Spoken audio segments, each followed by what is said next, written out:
Just leave the gift and go. I don't consider you as family. On the day of my father-in-law's funeral, my mother-in-law said this to me, making a shooing gesture. Besides, if people find out that a poor and disgraceful woman like you is my daughter-in-law, it would be a shame for the entire family. I was worn out by my mother-in-law's attitude and harassment, so I decided to do as she said and just leave the gift and go. 3 days after the funeral, I was struck by mysterious nausea and ill health, and I went back to my parents' home to recuperate. While resting in the living room, the doorbell rang. When I opened the door, my frantic mother-in-law grabbed my hands and said, "I'm sorry, I had no idea this was happening." My name is Rosemary. I had been single forever, but at the age of 30, I met Kevin through a hobby class that a friend invited me to. We hit it off because of our many common interests, and after a year of dating, we got married. Kevin is the same age as me. He's very handsome, kind, highly educated, and came from a wealthy and respectable family. I didn't know about his background when we started dating, so I didn't choose him for those reasons. In fact, I felt that there must be many more wonderful women who would be a better match for him than me. When I found out about Kevin's qualifications, I was so worried that we might be mismatched, and I wondered if I was really good enough for him. But Kevin accepted me. I love you, Rosemary. You're the one. I accepted his proposal, and we got married. He's the son of a listed enterprise CEO and is on the fast track to success. I couldn't help but wonder why such an impressive man hadn't had any relationships with women until he was 30, but I was so ecstatic that I didn't have time to worry about it. He never let his father's power get to his head or become lazy. He worked hard and climbed the corporate ladder, and it seems he was finally recognized as a successor by his father, the president, just recently.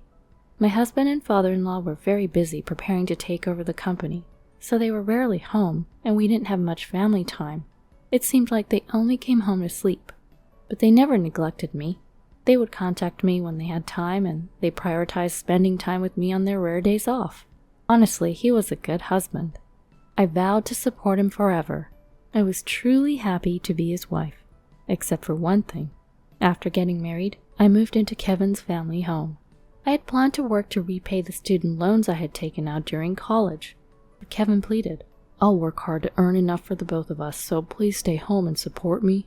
I gave in to my husband's insistence and quit my job, moving into my in-laws' house. Honestly, I liked my job, so quitting was a bit of a shock. It turned out that the reason I quit my job was that my mother-in-law, Josie, had interfered with Kevin. She had apparently convinced him that a working wife would reflect poorly on the husband. Because of that, I ended up spending most of my day at my in-laws' house. My husband and father-in-law were rarely home because they were busy, but my stay-at-home mother-in-law, Josie, was always there, and I spent a lot of time with her. But this mother-in-law was a person to be wary of. Josie seemed to dislike me, tormenting me with harassment and snide remarks. The reason was probably that she thought I was beneath their social status. Her family was wealthy and consisted of business owners. Moreover, they came from a good family background, and apparently there were many influential figures in politics, finance, medicine, chemistry, and various other fields in their clan. Almost all their family members were highly educated, having graduated from Harvard or other prestigious universities. And my mother-in-law herself had graduated from a renowned university. She was proud of this and flaunted it. On the other hand, my family was just an ordinary one. My parents were regular office workers, and we were neither poor nor wealthy. I attended a regular college, and I paid for my tuition with scholarships. It wasn't just my family background or university that Josie complained about. She also criticized my appearance. Josie, in her 50s, was beautiful and youthful, always dressed in flashy designer brands. She had been a model when she was young, won beauty contests in college, and was working in sales at the largest advertising agency before getting married. I, on the other hand, had no interest in designer brands and preferred to spend my money on anime and game merchandise. As a result, I was never considered beautiful. I did the bare minimum with makeup and fashion and took care of my figure, but my appearance was quite plain. Naturally, the glamorous world of modeling, beauty contests, and major advertising agencies was foreign to me. My social media was all about games and anime. Josie seemed really displeased that her son had married someone as plain and low as me. both in education and family background. So, she harassed me in every way she could think of. She would intentionally spill Coke on my freshly washed clothes, or mess up a room I had just cleaned. Entertainment was forbidden. I was forced to quit the hobby that led me to meet Kevin, and she deleted all my contacts. My anime and game collections were sold off at a very low price, and the money became Josie's pocket money. I couldn't even go shopping without being attacked with nasty comments. My clothes and cosmetics were sold with the excuse that a wife doesn't need to be fashionable, and of course, that money also went to Josie. Makeup was forbidden, and I was only allowed to wear sweatpants at home and a suit when outside. All my savings from my single days were confiscated. The dinners I made were thrown away. Plus, they were dumped on the floor, and Josie would laughingly take pictures with her phone and share them on social media. By the way, the only food I was allowed to eat was leftovers. "A perfect meal for a poor, pathetic person," she would say, sharing and laughing with her friends. Birds of a feather flocked together indeed, as my mother-in-law's friends were all wealthy and glamorous, yet they were all nasty people who looked down on others. Look at my poor daughter-in-law. How could she have lived like this until now? If it were me, I'd be too ashamed to live. I had no choice but to endure this humiliation. After enduring this life for about a year, my father-in-law passed away. He had been suffering from terminal cancer and had actually lived longer than the prognosis. I was tasked with preparing for his funeral. Kevin was swamped with taking over the company, so he had no time to prepare for the funeral. "I don't know anything about this. Rosemary, can you handle it for me?" Josie said and dumped everything on me, lounging around without lifting a finger. I became extremely busy preparing for my father-in-law's funeral, sparing no time for sleep, and my fatigue reached its limit. Somehow, I managed to finish the preparations, and the day of the funeral arrived. However, when I tried to attend the funeral, Josie stood in front of me and said something outrageous. "Rosemary, please just leave the gift and go home." I couldn't hide my surprise at this sudden request. "I don't consider you as family. Besides, if people find out that a plain and unattractive woman like you is Kevin's wife, it would be a disgrace to the whole family."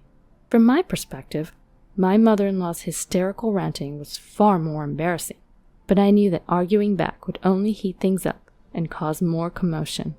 "Understood," I replied, and left the funeral venue after placing the gift. 3 days after the funeral, I was struck by mysterious nausea and ill health, so I went back to my parents' house to recuperate. I couldn't rest at home with Josie's harassment. My parents were at work, and I was resting alone in the living room when the doorbell rang. Looking at the camera, I saw Josie repeatedly ringing the doorbell.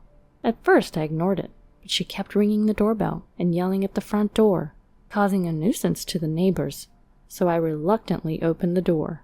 She probably came to take me back, her outlet for household stress and frustration. However, contrary to my expectations, Josie suddenly apologized to me. "What is going on?" I said, unable to suppress my annoyance, and Josie, in a desperate state, threw words of apology at me. "I didn't know. I had no idea it would come to this." So here's what happened. My father-in-law had noticed Josie's harassment towards me. Initially, Josie hid her true nature in front of my father-in-law and Kevin. But my father-in-law, sensing something off in Josie's relationship with me, confronted her, and she readily confessed. He tried to persuade her to stop the harassment several times, but Josie wouldn't listen. Instead, she became defiant and started bad-mouthing me to my father-in-law. For my father-in-law, who was in the final stages of cancer, persuading Josie was all he could manage. Feeling sorry for me as I was wasting away from the stress of Josie's harassment, my father-in-law left a will before passing away. It stated that he would leave all his inheritance to me. "Please, Rosemary, I apologize for everything. Share the inheritance with me," Josie begged desperately. "It's not fair. I was robbed of everything and then married. After taking everything from me, leaving me nothing is just wrong." She screamed in a state of confusion. There was a sad story behind the seemingly glamorous mother-in-law. Her marriage to her husband was a political one. Josie had a lover to whom she had promised to marry. However, her family's business was on the brink of bankruptcy at the time, so they agreed to assist Josie's family on the condition that she married my father-in-law. Josie's life was hell, forced apart from her fiancé, whom she had loved dearly, and marry a man she didn't like. My father-in-law also had a lover, but due to differences in social ranks, everyone around him strongly opposed the marriage, and they reluctantly parted ways. However, he seemed to have continued his relationship with his former lover, even after marrying Josie. On the other hand, Josie suffered terrible harassment from her mother-in-law, Kevin's grandmother, at a level incomparable to what I endured from Josie. She was virtually imprisoned, overworked, and forced to quit the job she loved. Because it was a political marriage, even her parents turned against her. Her husband was indifferent and prioritized his lover, and divorce was not allowed, nor was she allowed to see her former lover. In such a life, her only son Kevin was her sole reason for living. Josie finally regained her freedom when Kevin's grandmother passed away, but her love for her son had become completely twisted. She had harassed and driven away women who got close to Kevin.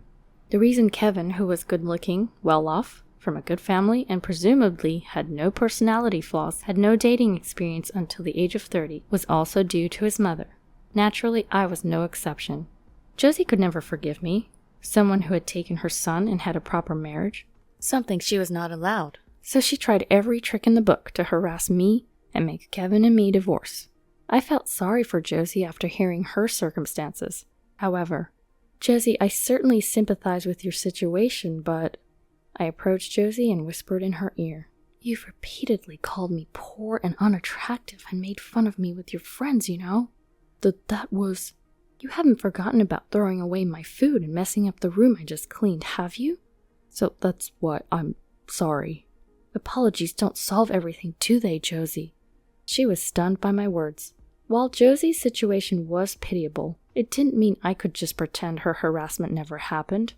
I won't give you the inheritance, I'll use it meaningfully for repaying my student loans and for the education of the child who will be born in the near future. No matter the circumstances, I would probably never forgive Josie for what she did to me. "I never thought you were like that. I misjudged you, Mom." Kevin's angry voice echoed through the living room. Kevin had learned about his mother's harassment towards me through the will.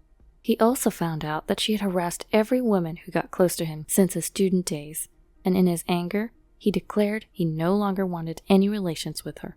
"Rosemary, I'm sorry I didn't notice sooner." Kevin hugged me, crying and apologizing. It wasn't Kevin's fault, as he was too busy to come home often. I even felt guilty for making him cry and apologize. Josie, who was cut off by Kevin, was yelling something, but Kevin's determination was firm, and we as a couple decided to move out of the in-laws' house soon. I stayed at my parents' house until the move was complete. By the way, the in-laws' house was in Kevin's name, so it was quickly put up for sale. As a result, Josie had no choice but to leave the house, and is now forced to live alone in a cheap apartment. Since she's still in her 50s, she's working, something she's not used to. Also, word of her harassment spread throughout the neighborhood. Originally, she was disliked for flaunting her wealth and constantly showing off to those around her, and now she's become completely isolated from her neighbors. Even her former friends, who once praised Josie and laughed at me for being poor, have turned on her and are making fun of her now that she's living in poverty. Incidentally, Josie went to see her former fiancé for the first time in 30 years, but he had long forgotten about her, had married, and had a family. I also heard that she caused a scene at his doorstep, leading to police involvement. Her once prided beauty has also drastically changed due to stress. I recently saw Josie in town wearing tattered clothes, her face suddenly aged, and she had gained a lot of weight. On the other hand, Kevin successfully took over the company and became its president. The business is thriving and on the rise. We as a couple moved to a high-rise apartment close to my parents' home. We further increased the assets left by my father-in-law through investments and are leading a prosperous life. I vow to devote myself to my husband, Kevin, and the baby in my belly from now on.